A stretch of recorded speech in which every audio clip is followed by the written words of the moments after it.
예수님은 하나님 나라의 복음을 전하셨는데요, 혹은 하나님의 복음을 전하셨죠. 그 복음의 내용이 마가복음 1장에 기록되어 있습니다. 예수님이 전파하신 또는 예수님이 외치신 그 하나님의 복음 또는 하나님 나라의 복음의 내용이 1장 15절에 기록되어 있는데, 때가 찼고 하나님의 나라가 가까이 왔으니 회개하고 복음을 믿으라. 아멘. 때가 찼고 하나님의 나라가 가까이 왔다 라는 것이 복음의 첫 번째 내용이고요, 두 번째는 그러므로 회개하고 복음을 믿어라가 두 번째 내용입니다. 회개와 믿음은 하나님 나라에 들어가는 도구가 되는 거죠. 우리가 하나님 나라에 들어가려면, 영생을 얻으려면, 하나님의 통치, 하나님의 구원, 하나님의 축복을 받으려면 두 가지가 필요한데, 회개와 믿음입니다. 하나님 나라의 실제는 무엇일까? 그러니까 하나님 나라에 들어가서 영생을 받는다, 영생을 누린다라는 것이 무엇일까? 물론 예수님 다시 오실 때 우리가 하나님과 영원히 함께 있고 영생, 영원한 생명을 누리고 복락, 영원한 축복과 즐거움을 누리는 것을 의미하기도 하죠. 그러나 오늘 우리가 사는 삶의 자리에서 이 하나님 나라에 들어가는 삶 또는 하나님 나라를 누릴 수 있는데, 그것의 실제가 무엇일까? 첫 번째는 죄 용서받는 것입니다. 예수님이 이 세상에 계실 때 하셨던, 하나님만이 하실 수 있었던 위대한 일 중에 하나는 죄를 용서하는 것이죠. 두 번째는 병을 치료받는 것입니다. 하나님 우리의 병을 고치시는 것이죠. 회개와 믿음을 통해 하나님의 치료를 받는 것입니다.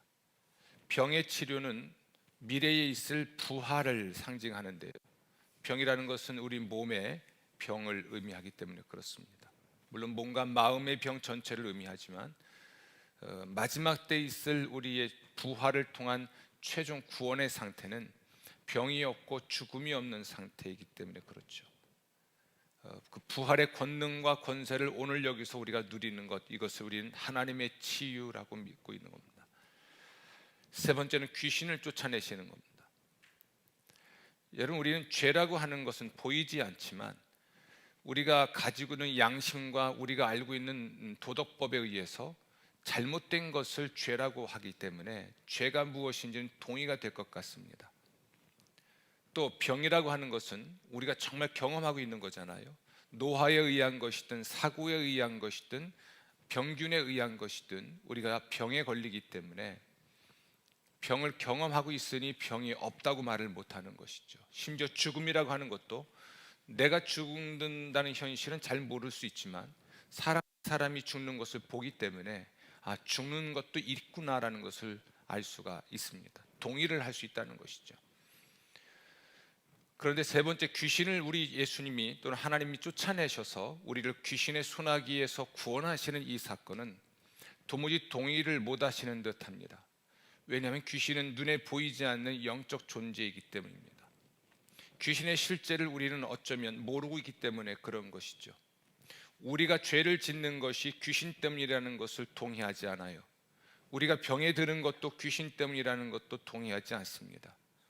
혹은 정신적인 이상이 있는 것도 우리는 귀신 때문이라는 것을 별로 동의하지 않는 것 같습니다. 그런데 기독교 신앙에서는 귀신을 빼놓고는 말을 할 수가 없는 일이 너무나 많습니다. 귀신의 왕 사탄을 이야기하지 않고는 우리가 이해할 수 없는 성경의 진리가 너무나 많죠. 예수님 세상에 계시는 동안에 병도 고치셨고 죄도 용서하셨지만 귀신을 쫓아내셔서 사람을 몸의 병, 마음의 병에서 구원하신 일이 너무나 많이 있습니다. 우리가 하나님 나라를 경험한다, 하나님의 구원을 경험한다, 하나님의 통치, 하나님의 축복을 누린다는 것은 죄를 용서받고 죄 문제, 병을 치료하시고 귀신을 쫓아내시는 이 세 가지 중요한 사건을 의미할 것입니다. 그런데 여러분, 죄를 용서받고 병을 치료받고 귀신에게서 구원받는 이 사건에 필요한 것 두 가지가 있는데, 그것이 바로 회개와 믿음이죠.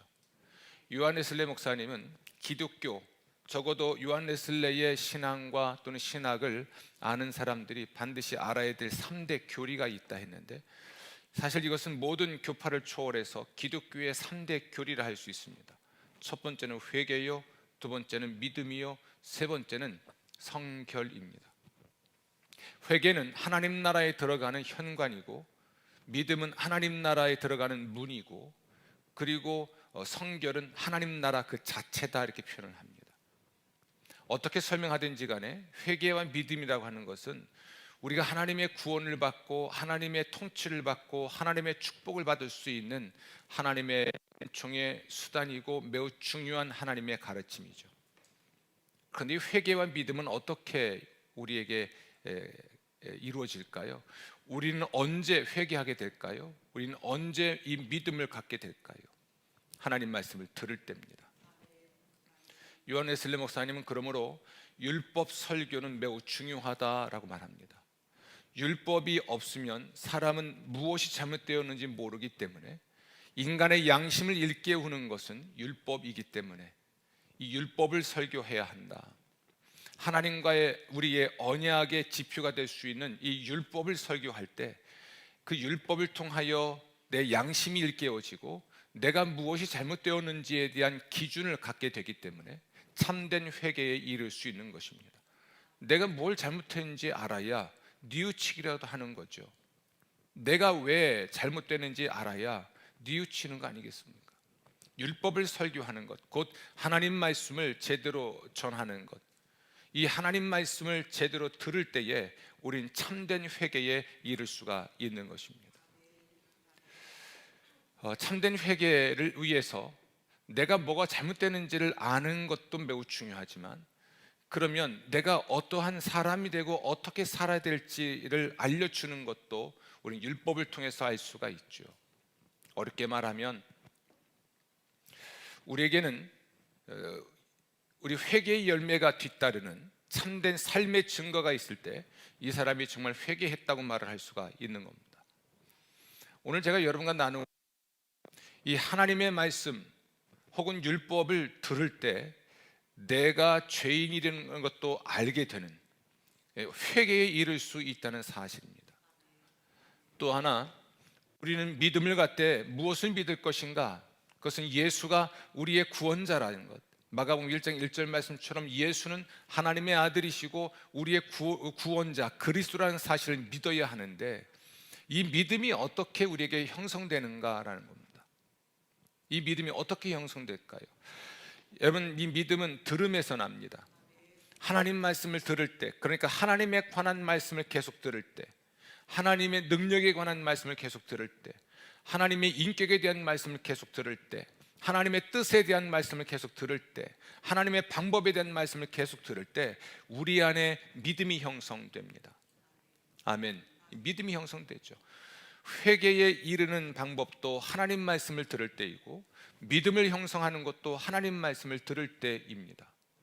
하나님 말씀 듣는 것은 그러므로 매우 중요한 일인 것이죠. 여러분, 우리 예수님의 제자들이, 그러니까 예수님이 베드로, 야고보, 요한 이 세 사람을 데리고 산에 올라가신 일이 있습니다.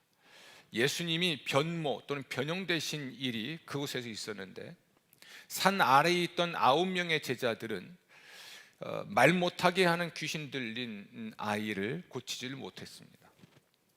예수님이 산에서 내려오셔서 그런 현실에 대해서 탄식하시면서 하신 말씀이 있습니다. 믿음이 없는 세대요. 무엇이 없는 세대요? 마가복음 9장 잠깐 보시죠.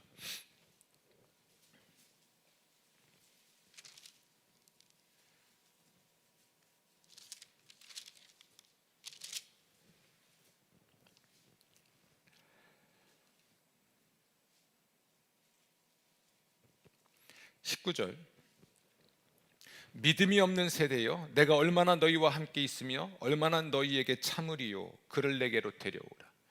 자, 믿음이 없는 세대여, 이게 unbelieving generation입니다.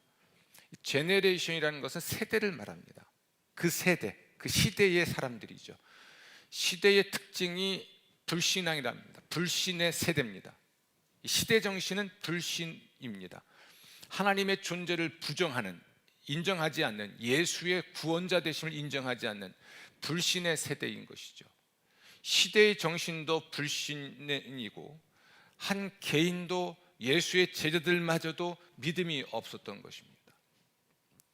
그들은 믿음이 없었기 때문에 귀신을 쫓아내지 못했다고 주님 우선 꾸짖으신 겁니다. 그리고 제자들이 너는 왜 귀신을 쫓아내지 못했습니까? 라는 질문을 했을 때 기도해야만 이런 종류의 일은 할 수 있다, 이렇게 말씀하십니다. 무엇을 해야만? 기도해야만 이런 종류의 일은 생길 수 있다는 것이죠. 제자들은 기도하지 않았다는 것입니다. 기도의 근본은 믿음입니다. 예수님이 구원자 되심을 믿어야 주여 우리를 불쌍히 여기소서, 그리스도여 우리를 구원하소서라고 기도할 수 있는 거예요. 믿음이 없으면 기도할 수 없습니다. 기도하지 않습니다. 따라서 믿음의 근원이 기도고, 기도를 통해 귀신을 쫓아낼 수 있는 것인데, 믿음의 기도는 병을 고치죠. 야고보서 5장 말씀처럼 믿음의 기도는 병을 고쳐요. 믿음의 기도는 하늘에서 비를 내리게도 합니다. 믿음의 기도는 하늘에서 비가 오지 않게도 합니다. 믿음의 기도는 귀신을 쫓아냅니다. 기도는 우리 주님에 대한, 또는 하나님에 대한 철저한 신뢰, 그리고 의지, 의존 때문에 할 수 있는 것이죠. 그러므로 여러분, 우리 안에 믿음이 형성되는 것 매우 중요합니다. 우리 예수님이 제자들을 꾸짖으신 것처럼 내가 언제까지 너희와 함께 있겠으며, 이제 예수님 곧 그들 떠나신다는 것이죠. 내가 언제까지 너희들의 이런 믿음 없음에 대해서 참아야 되느냐 라고 꾸짖으신 것은, 언제까지 너희들이 이 불신의 마음을 가지고 살겠느냐 라고 꾸짖으신 것입니다. 오늘 제가 여러분과 함께 나누고자 하는 건, 하나님 나라에 들어가기 위해서 정말 필요하고 중요한 것이 회개와 믿음인데, 이 회개와 믿음은 하나님 말씀을 들을 때 생깁니다. 그러므로 여러분, 하나님 말씀을 어떻게 들을 것인지를 주의하시기를 주의 이름으로 축원합니다. 지금도 여러분 설교 행위를 통해서 하나님 말씀을 듣고 계세요. 설교 행위를 통해 하나님 말씀을 듣고 계신 것인데, 어떻게 들을 것인지를 주의하셔야 됩니다. 신중하게 들으셔야 됩니다. 정신 바짝 차리고 들으셔야 됩니다. 기독교 신앙은 말씀의 종교라고 하죠. 개신교 신앙에 매우 중요한 것은 말씀의 종교라고 합니다. 천주교에는 말씀 외에 또 다른 성례들이 많이 있지만, 기독교 신앙의 핵심은 말씀에 있습니다. 그런데 이 말씀을 신중히 듣질 못하는 것이죠. 하나님은 사도 요한을 통해서 마지막 때 있을 일들을 계시하셨습니다. 그리고 요한계시록에 가면 한번 보시죠. 성경의 제일 마지막이 어떻게 마무리되고 있는지. 22장 18절, 내가 이 두루마리의 예언의 말씀을 듣는 모든 사람에게 증언하노니, 만일 누구든지 이것들 외에 더하면, 우리 주님이 증언하신 것 외에 무엇인가를 더하면, 듣는 사람의 태도에 대한 것입니다. 전하는 사람에 관한 이야기 있기 전에 듣는 사람에 관한 것인데, 무엇인가를 더하여 들으면 하나님이 이 두루마리에 기록된 재앙들을 그에게 뭐 하실 것이요? 더하실 것이요. 만일 누구든지 이 두루마리의 예언의 말씀에서 제하여 버리면, 하나님이 그 두루마리에서 이에 기록된 생명나무와 및 거룩한 성의 참여함을 제하여 버리시리라. 아멘. 하나님 말씀을 듣는 것이 이렇게 중요한 것입니다. 물론 전하는 것도 매우 중요하죠. 그런데 성서는 하나님 말씀을 어떻게 들을 것인지를 매우 강조합니다. 하나님 말씀 듣는 것을 조심해라, 신중히 들어라, 올바르게 들어라 라고 말씀을 하시죠. 여러분, 하나님 말씀을 잘 들으시길 바랍니다. 우리 시대의 비극은 코로나 때문에 더 실제가 됐습니다만 설교 쇼핑하는 것입니다. 뭐 해요? 설교를 쇼핑해요. 멀티플렉스 영화관에 가면 여러 개의 영화가 그날 상영이 되죠. 같은 시간에도 몇 개의 영화가 동시 상영이 됩니다. 우리는 그 영화관에 가서 내가 보고 싶은 영화를 선택을 하죠. 이런 방식의 신앙생활이에요. 하나님 말씀을 쇼핑하러 다니는 겁니다. 그런데 잘 생각해 보십시오. 내가 오늘 무슨 영화를 볼 것인가? 오늘은 이 영화가 보고 싶어서 그걸 돈 내고 보는 거예요. 내가 보고 싶어서 보는 것이죠. 아무리 남들이 보고 싶고 좋은 영화라고 해도 내가 보고 싶은 것을 보러 다닙니다. 이게 설교를 쇼핑하는 영성인데 아주 병든 영성이 됩니다. 이것은 마치 내가 먹어야 될 음식을 먹지 않고 먹고 싶은 음식만 먹을 때 병드는 것과 똑같습니다. 입에 단 음식, 입에 단 음식, 이게 우리 몸에 병을 가져오잖아요. 입에 익숙한 음식, 이것이 우리 몸에 병을 가져옵니다. 마찬가지예요. 설교 쇼핑에서는 여러분의 믿음이 형성되지 않아요. 왜요? 듣고 싶은 말만 들으니까, 보고 싶은 것만 보니까. 그래서 정말 보아야 될 것들, 들어야 될 것들을 보거나 듣지 않으니까 이 사람의 마음이 깨어나질 않죠. 이 사람이 건강해지진 않아요. 저는 온라인 예배를 통해서, 온라인 설교를 통해서, 혹은 이 교회 저 교회 다니며 설교 듣는 것에 대해서 그렇게 나쁘다고 말은 하지 않겠습니다. 그러나 이런 병들어요. 병들기 때문에 좋지 않아요. 하나님 말씀을 어떻게 들을 것인지를 주의하라는 그 말 중에 매우 중요한 것은 요한계시록도 그렇습니다. 아시아의 7교회에 우리 주님이 편지를 보내셨는데 에베소 교회 성도는 에베소 교회에 보내진 편지를 읽음으로써, 들음으로써 하나님 말씀을 들었어요. 그리고 서머나 교회 성도들은 서머나 교회로 전달된 하나님 말씀을 듣고 배우면서 하나님 말씀을 들었습니다. 서머나 교회가 에베소 교회 같다는 말은 없습니다. 서머나 교회가 두아디라 교회 같다는 말은 없죠. 그 교회에 주신 말씀을 통해 나에게 하신 말씀을 듣는 것입니다. 마지막 때를 살아갈 때 가장 중요한 것은 사람들을 조심하라는 말입니다. 마태복음 24장 보십시오. 마지막 때는 어떤 징조가 있겠으며 그러므로 그때는 언제일까요? 이 질문 받았을 때 우리 예수님께서는 사람의 미혹을 받지 않도록 주의하라 했습니다. 사람의 미혹을 받지 않는 방법은 내가 하나의 교회에 속하여 그 교회에 주신 말씀을 통하여 하나님 말씀을 듣는 방식입니다. 그리고 다른 사람을 통해서 말씀을 들을 때는 매우 주의하고 조심해야 하는 것이죠. 하나님 말씀을 우리는 바르게 들어야 회개할 수 있습니다. 내가 먹고 싶은 것만 먹고서 건강할 수 있습니까? 내가 내 입에 익숙한 것만 먹고서 내가 건강할 수 있을까요? 그렇지 않습니다. 제가 병원에서 진료를 받으면 의사들이 꼭 하는 말이 있습니다. 별로 먹고 싶지 않은 것만 먹으라고 하고 먹고 싶은 건 또 먹지 말라고 해요. 입에 익숙한 음식은 못 먹게 하고 입에 낯선 음식을 먹게 합니다.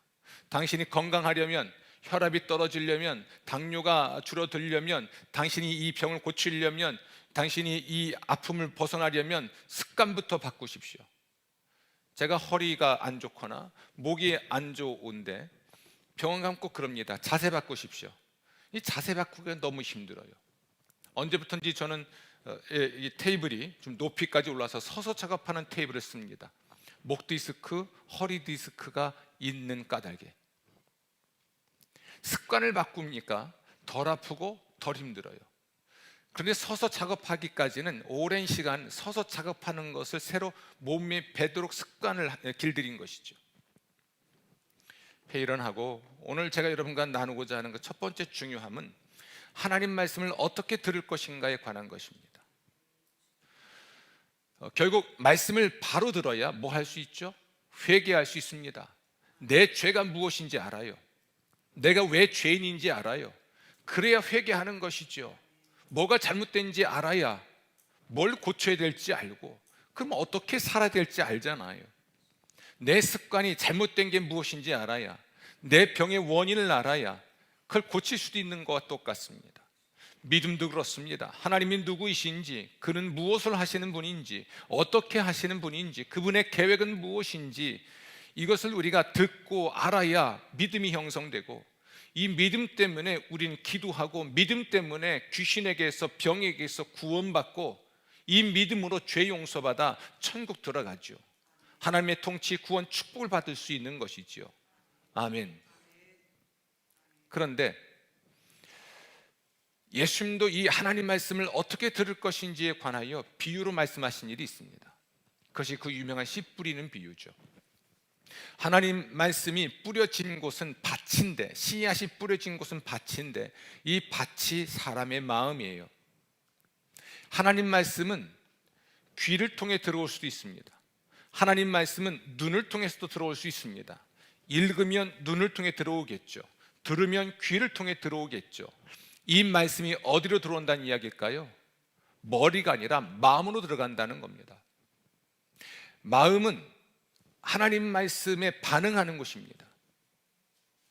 이 마음으로 말씀이 들어오면 이 마음에서 이 말씀이 상호작용을 하는 것이죠. 사람들은 하나님 말씀을 귀로 듣고 마음으로 받는 거예요. 눈으로 보고 마음으로 받는 겁니다. 눈에 보이는 대로 우린 보게 되죠. 귀에 들리는 대로 듣게 되죠. 이것을 우리 마음이 받아들이는 겁니다. 이때 세 가지 이유 때문에 잘 자라나 열매 맺지 못한다라고 되어 있습니다. 누가복음에 의하면 하나님 말씀이 잘 자라나 열매 맺는 30배, 60배, 100배의 열매를 맺는다는 것을 무엇을 의미하냐면 회개하고 구원을 받는 것을 말합니다. 하나님 나라에 관한 이 씨 뿌리는 비유의 목적은 결국 하나님 말씀은 우리가 회개하여 구원을 받게 하는 복음을 의미하는 것이죠. 무엇이 우리를 하여금 회개하고 복음을 믿어 구원받지 못하게 할까? 세 가지입니다. 첫 번째는 사탄이요, 두 번째는 환난이요, 네 번째는 탐욕입니다. 세 번째는 탐욕입니다. 사탄, 환난, 탐욕, 이 세 가지는 우리 마음에 있어 하나님 말씀이 잘 자라나 회개하고 예수를 믿어 구원받지 못하게 하는 것들입니다. 사탄과 환난과 탐욕은 우리가 오늘을 살아가는 동안에 하나님의 통치, 하나님의 구원, 하나님의 축복을 받지 못하도록 하나님 말씀이 내 마음에서 잘 자라나 온전히 회개하고 믿음을 가짐으로 하나님의 구원을 받지 못하도록 하는 세 가지 요소죠. 그리고 이 세 가지 요소지만 사실은 두 가지를 통해서, 곧 환난과 탐욕을 통해서 우리를 회개와 믿음으로 이끌어가지 못하게 하는 근본적인 원수는 마귀입니다. 여러분, 마가복음을 보면 특히 마가복음은 그런 것 같습니다. 요즘 여러분 생명의 삶 묵상하면서 어떤 걸 발견하는지 모르지만 오늘 함께 읽었던 이 말씀을 포함해서 계속해서 예수님의 제자들이 얼마나 부족한 사람들이었는지가 드러나는 장면들입니다. 오늘 읽은 말씀은 무엇입니까? 우리 예수님께서 누구를 치료하셨습니까? 벳세다의 맹인을 치료하십니다. 그런데 이 이야기는 사실은 마가복음 8장 21절 보면 아직도 깨닫지 못하냐라는 이야기와 마가복음 8장 33절 말씀 보면 예수님이 베드로를 꾸짖는 이야기가 나옵니다. 사탄아, 내 뒤로 물러가라. 네가 하나님의 일을 생각하지 아니하고 도리어 사람의 일을 생각하는도다. 이 이야기 중간에 끼어 있습니다. 엉뚱해 보이기도 하죠. 이 말씀은 분명히 벳세다의 맹인의 눈을 밝히신 사건이 맞지만 넌지시 암시하는 게 하나 있습니다. 제자들이 맹인인 것이죠. 제자들이 예수께서 하신 일을 보았지만 예수가 누구이신지를 깨닫지 못하고 있는 것입니다. 제자들이 예수님이 하신 말씀을 들었지만 예수를 온전히 믿지 못하고 그 믿음이 없어 기도하지 아니하고 그러므로 귀신 들린 자로부터 귀신을 쫓아낼 수가 없었던 겁니다. 그래서 이 벳세다에서 맹인을 고치신 이 사건은 예수님 시대의 제자들의 상태를 의미하기도 하고 오늘날 우리 그리스도인들의 문제이기도 합니다. 제가 흥미롭게 본 것은 예수님이 첫 번째 안수하여 무엇이 보이느냐라고 질문하셨을 때에 24절 쳐다보며 라고 되어 있는 단어예요. 쳐다보며. 사람들이 보이는데 그 사람들이 뭐같이 보입니까? 나무같이 보여요. 나무 같은 것들이 걸어가는 것이 보입니다. 쳐다보는 거죠. 뭔가 희미한 것 같습니다.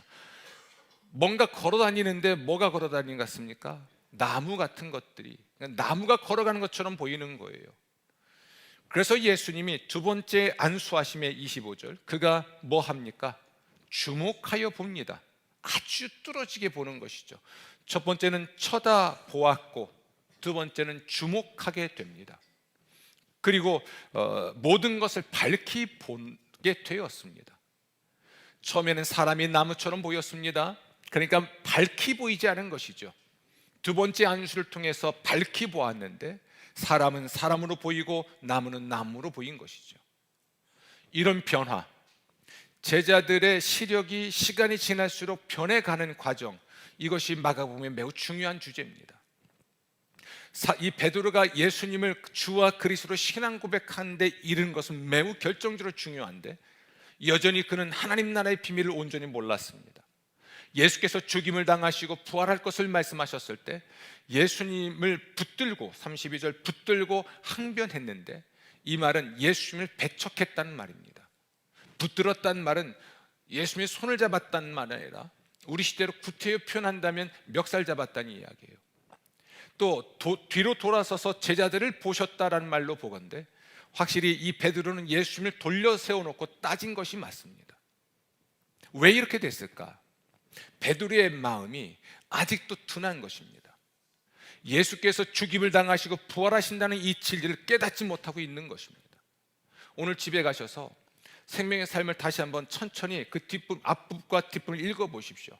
계속해서 제자들은 눈이 있어서 보지만 깨닫지 못하고 귀가 있어 듣지만 깨닫지 못합니다.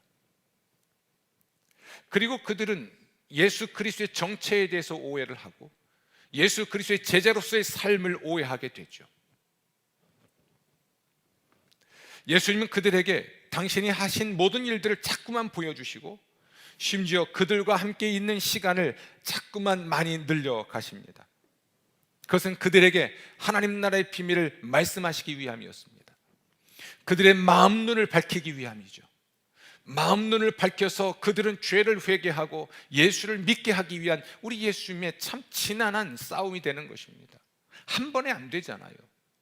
한 번에 안 됐던 일이 두 번에 되게 됐다는 것은 제자들의 영적인 시각이, 마음의 눈이 조금씩 밝아지는 것입니다.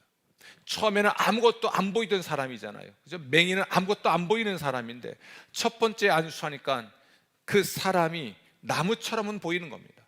두 번째 안수하니까 모든 것을 밝히 보게 되잖아요.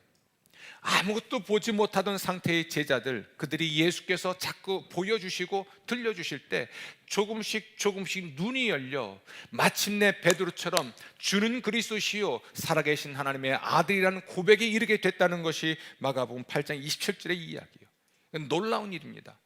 예수님의 제자들이 처음부터 예수님이 그리스도와 하나님의 아들이신 것을 믿었단 말이 아니라 예수님께 들었고 예수님이 하신 일을 보았고 그들도 예수 이름으로 귀신을 쫓고 병 고치고 하나님 나라의 복음을 전하면서 조금씩 마음이 열려 나중에는 온전히 예수를 믿게 되었고 그 예수를 위해 죽을 수도 있는 사람들이 됐다는 것을 말하기 위함이에요.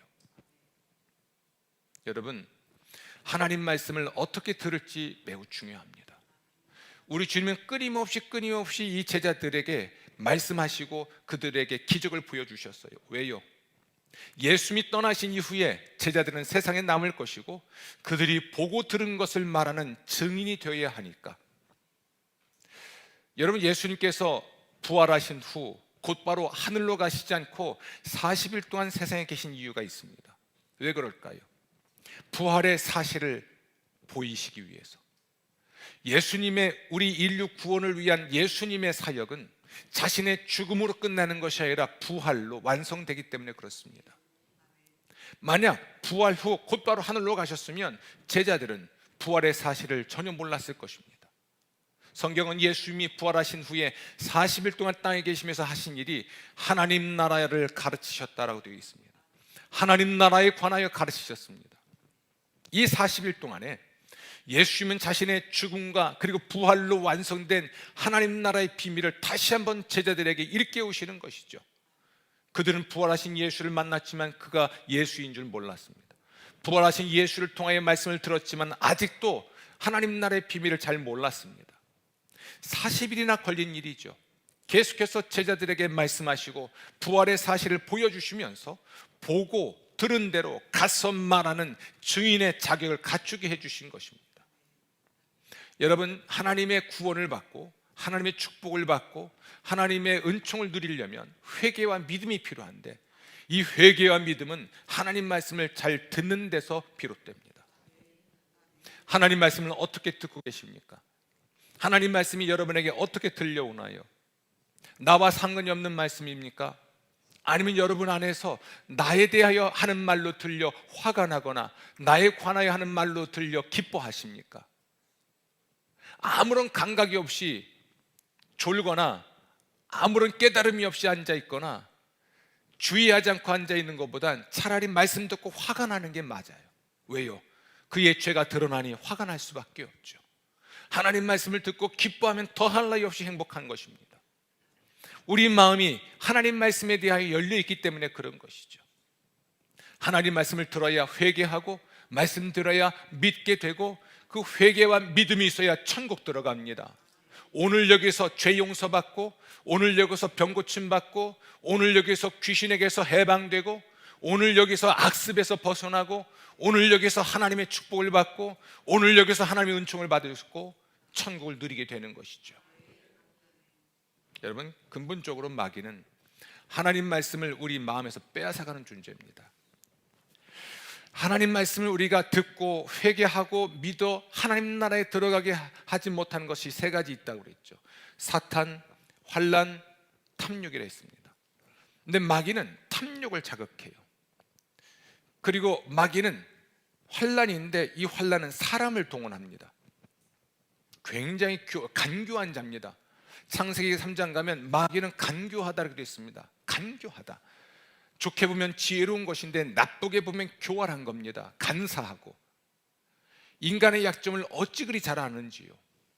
그래서 사람들을 동원하고 사회 조직을 만들고 국가적 차원에서 사회적 차원에서 공동체적 차원에서 하나님 말씀대로 살 수 없도록 압력을 가하고 혹은 인간의 기본적인 욕망을 자극해서 가룟유다처럼 돈을 좋아하니 돈이 되면 뭐든 해도 된다는 생각을 심어놓고 생각을 품고 그 생각대로 행동하게 하는 것이 마귀입니다.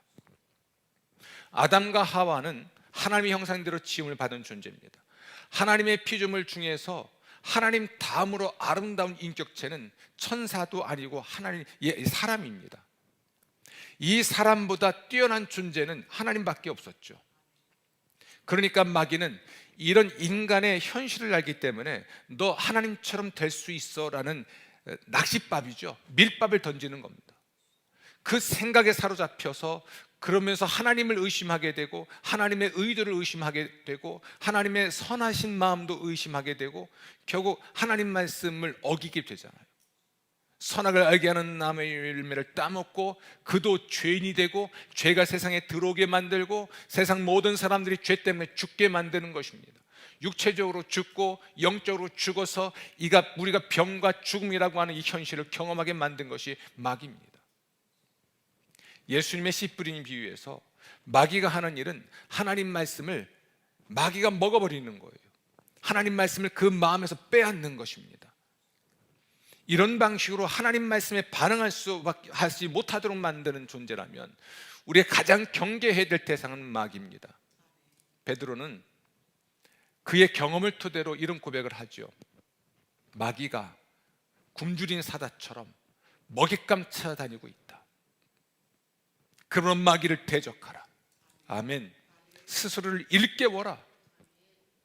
마귀의 먹잇감 되지 않도록, 마귀의 밥이 되지 않도록 스스로를 일깨우고 마귀는 대적하라.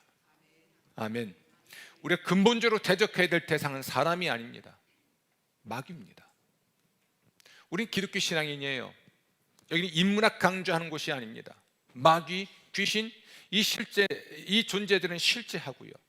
그를 대적하라는 것이 성경의 명령입니다. 예수님도 사탄아 물러가라 라고 말씀하시잖아요. 귀신을 쫓아내십니다. 꾸짖어 내보내시죠. 귀신아 나가라, 나가라, 나가라. 우리 예수님이 귀신을 꾸짖습니다. 우리도 예수의 이름으로 귀신을 꾸짖죠. 나가라. 근본적으로 대적해야 될 것은 사람이 아닙니다. 물론 마귀는 사람을 통해서 우리에게 가짜 정보를 심고 하나님 말씀을 의심하게 만들죠. 묘한 생각을 하게 만듭니다. 사람을 통해서, 따라서 내가 가까이 지내는 사람, 내가 속 깊은 이야기하는 사람, 그 사람들이 누군지를 주의하셔야 돼요. 그들을 통해서 마귀는 가짜, 하나님 말씀에 대한 가짜를 이야기합니다. 진리가 아닌 걸 말을 하죠. 그래서 예수님도 사람의 미혹을 받지 않다고 경계한 것이고, 우리를 미혹하는 사람은 나와 관계없는 사람이 아니에요. 그러므로 예수님은 부모 형제조차도 조심하라고 말을 하는 겁니다. 우리의 속 깊은 이야기를 제일 많이 하는 대상은 우리의 가족이잖아요. 그들마저도 조심하라고 경계하신 것입니다. 성도 여러분, 오늘 이야기를 마무리하려고 합니다.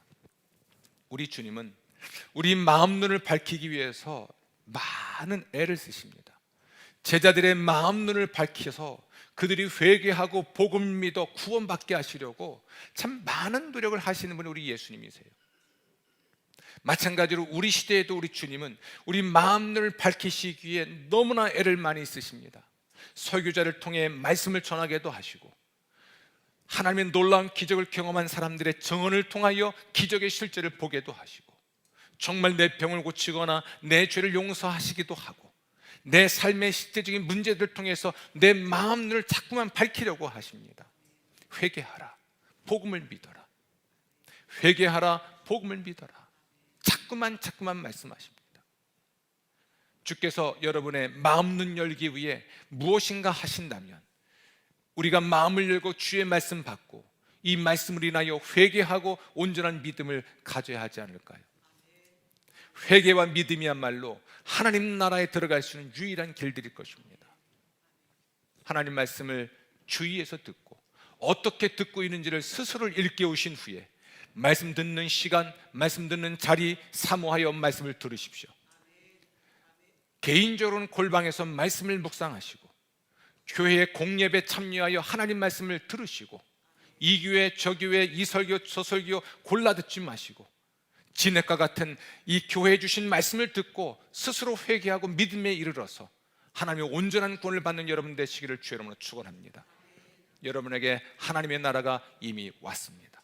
가까이 있습니다. 우리에게 필요한 건 회개하고 믿으면 이 나라에 들어갑니다. 예수 그리스도로 말미암아 죄 용서받고 병 고침 받고 귀신에게서 해방되고 하나님이 주시는 영적, 육체적, 물질적 축복을 받아들이며 살 수가 있을 것입니다. 하나님의 구원을 체험하는 여러분 되시기를 주의 이름으로 축원합니다.